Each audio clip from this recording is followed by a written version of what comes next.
Welcome to Project U 2.2, the podcast where life and leadership meet endurance. I'm Greg Helmer, joined by my wife and partner in life and work, Carrie. Each week, we dive deep into the mindset, the neuroscience, and the real grit it takes to stop drifting and start living with clarity, confidence, and endurance. This is about real life, real struggles, and real growth. So lace up. It's time to live with endurance. If you heard Carrie's episode this week, she talked about your future self, that stronger, freer, more peaceful version of you who is already waiting somewhere down the road. And Carrie said something that stuck with me. She said, your future self is counting on you right now. That's true in every arena of life, whether it's our health, our faith, family, work, leadership. But I want to take it a step further. Your future self isn't just counting on you to show up. He's counting on you to lead him there. Leadership always starts with the person in the mirror. You can't lead an organization, a company, a youth soccer team, or a family until you learn to lead yourself. And endurance works the same way. Your future self will thank you for every mile, every prayer, and every small decision you make to keep going when it would be easier to stop. Let's be honest. There are moments in life when living or leadership will completely humble you. For me, one of those moments came in 2012 when I was named Michigan Principal of the Year. I'll never forget, I was standing on the stage at the Renaissance Center in Detroit, Michigan, under the bright lights, looking out at hundreds of educators, hundreds of leaders from across the state of Michigan. And then out of nowhere, from backstage came Carrie, our three boys, my parents, and several members of our staff. I completely froze. I could see the pride in their eyes. I could feel the emotion in the room. And in that instant, I realized something incredibly important. That moment, this moment, it wasn't about me. When I finally gathered myself and found my words, I said, this honor doesn't belong to me. It belongs to the people I work alongside every day. The teachers, the staff, the students, and the families who made our schools what they are. That night taught me something about leadership I've never forgotten. Your future self will always thank you for every time you choose to be humble over your ego. Endurance isn't just about how long you can push. It's also about how much you can lift others up. And I believe true leadership isn't found in being celebrated. It's found in helping others shine. There's another kind of endurance, the kind that costs you something. Several years ago, during my first superintendency, I was working closely with a high-level leader whose performance was concerning, based on a 360-degree feedback loop from multiple stakeholders, including my very own observations. And rather than leaning into feedback and using it as a chance to grow, she chose a different path, one of resistance. And over time, she colluded with others who protected the comfort of the status quo instead of confronting her need to change. Unfortunately, this leader had a fixed mindset. And rather than working to grow, she wanted me as her direct report to go.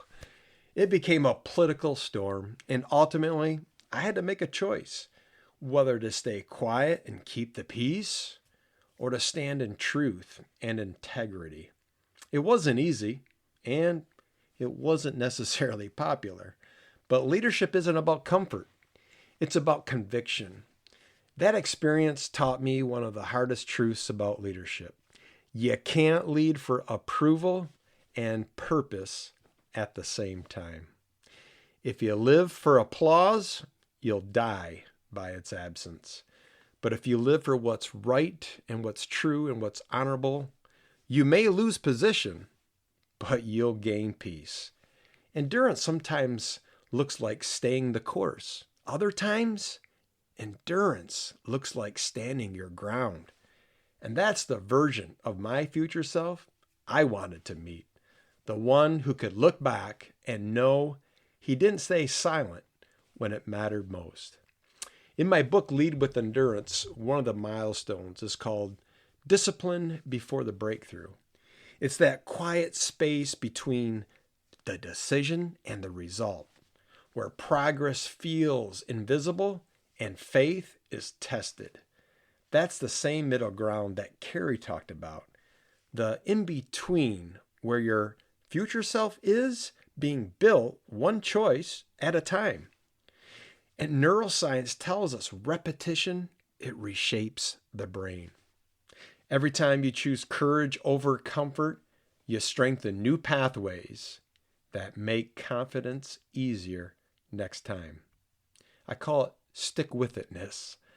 Faith says it this way: perseverance produces character, and character produces hope. I believe endurance is a seed you plant now that blooms later. And your future self, it will harvest what you present, the self that plants.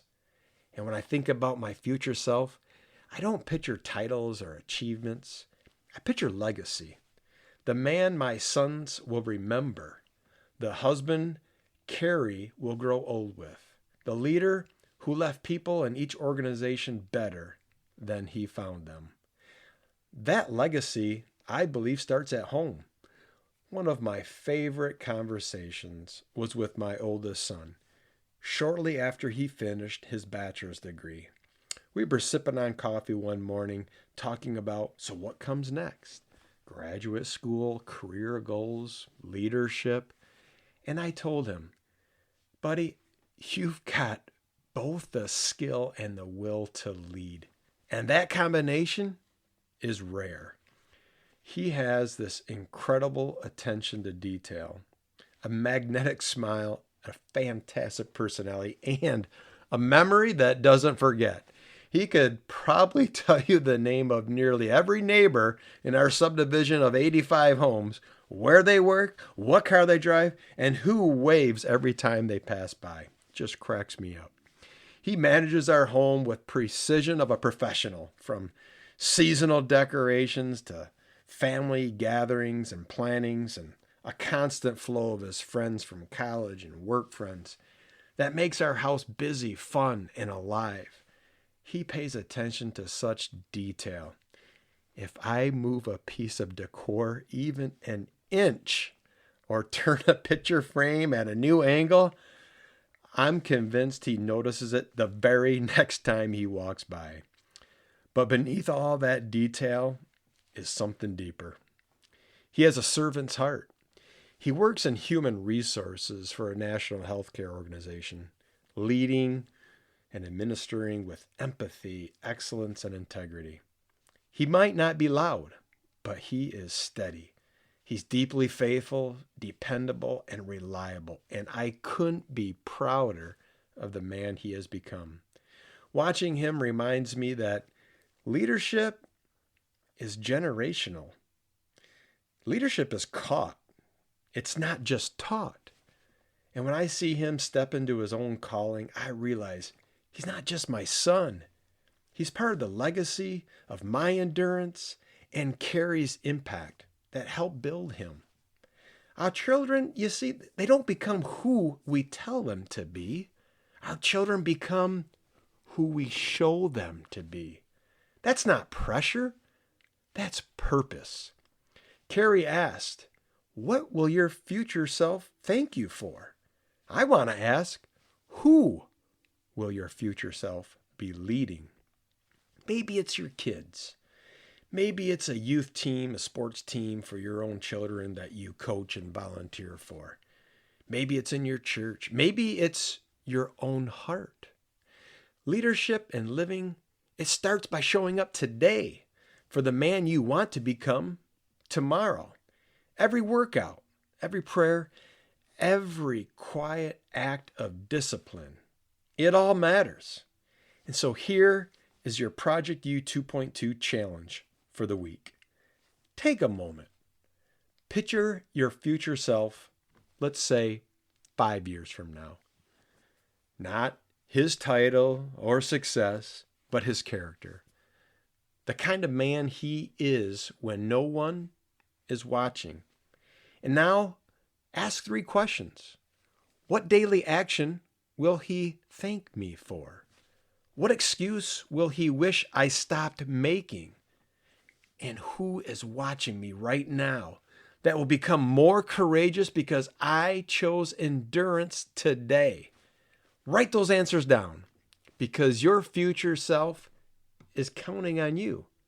And so are they. If Carrie helped you dream about your future self, I hope today helped you lead him well. If this episode spoke to you, share it with someone who is trying to build endurance in their life or leadership journey, and invite them to join our Project U 2.2 community. You can learn more about one-on-one coaching, couples coaching, and our upcoming retreats at projectu22.org. And remember, every Wednesday at 6:22 a.m., Carrie shares practical strategies to help you grow, level up, and find joy in life's transitions with confidence. This has been Project U 2.2, where we don't quit, we don't coast, and we don't surrender. Until next time, stay strong, stay real, and keep living with endurance. See you at 6:22.